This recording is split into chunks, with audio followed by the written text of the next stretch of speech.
Les Actes des Apôtres, chapitre 25.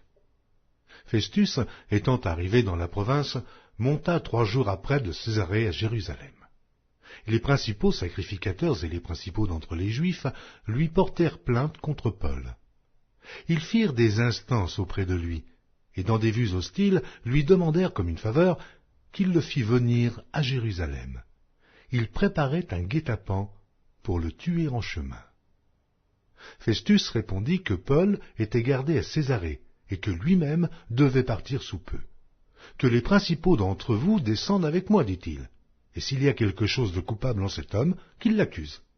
Festus ne passa que 8 à 10 jours parmi eux, puis il descendit à Césarée le lendemain.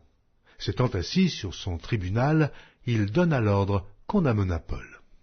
Quand il fut arrivé, les Juifs qui étaient venus de Jérusalem l'entourèrent et portèrent contre lui de nombreuses et graves accusations qu'il n'était pas en état de prouver.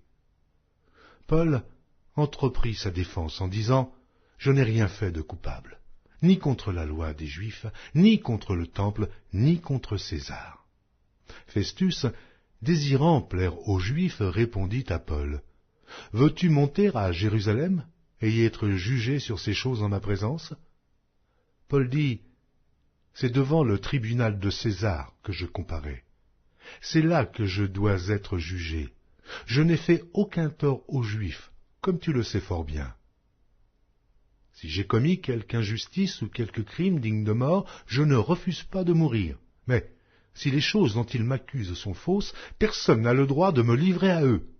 J'en appelle à César. » Alors Festus, après avoir délibéré avec le conseil, répondit « Tu en as appelé à César, tu iras devant César. » Quelques jours après, le roi Agrippa et Bérénice arrivèrent à Césarée pour saluer Festus. Comme ils passèrent là plusieurs jours, Festus exposa au roi l'affaire de Paul et dit « Félix a laissé prisonnier un homme contre lequel, lorsque j'étais à Jérusalem, les principaux sacrificateurs et les anciens des Juifs ont porté plainte en demandant sa condamnation. Je leur ai répondu que ce n'est pas la coutume des Romains de livrer un homme avant que l'inculpé ait été mis en présence de ses accusateurs, et qu'il eût la faculté de se défendre sur les choses dont on l'accuse. Ils sont donc venus ici, et, sans différer, je m'assis le lendemain sur mon tribunal, et je donnai l'ordre qu'on amenât cet homme. Les accusateurs s'étant présentés, ne lui imputèrent rien de ce que je supposais.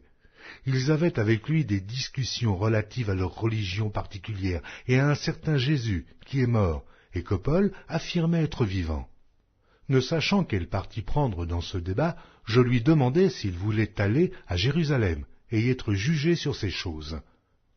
Mais Paul, en ayant appelé pour que sa cause fût réservée à la connaissance de l'empereur, j'ai ordonné qu'on le gardât jusqu'à ce que je l'envoyasse à César.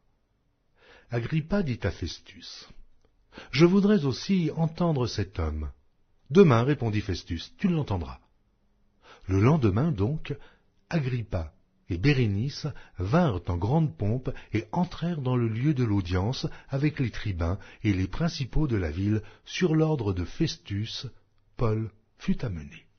Alors Festus dit « Roi Agrippa, et vous tous qui êtes présents avec nous, vous voyez cet homme au sujet duquel toute la multitude des Juifs s'est adressée à moi, soit à Jérusalem, soit ici, en s'écriant qu'il ne devait plus vivre. Pour moi, ayant reconnu qu'il n'a rien fait qui mérite la mort, et lui-même en ayant appelé à l'empereur, j'ai résolu de le faire partir. Je n'ai rien de certain à écrire à l'empereur sur son compte, c'est pourquoi je l'ai fait paraître devant vous, et surtout devant toi, roi Agrippa, afin de savoir qu'écrire après qu'il aura été examiné.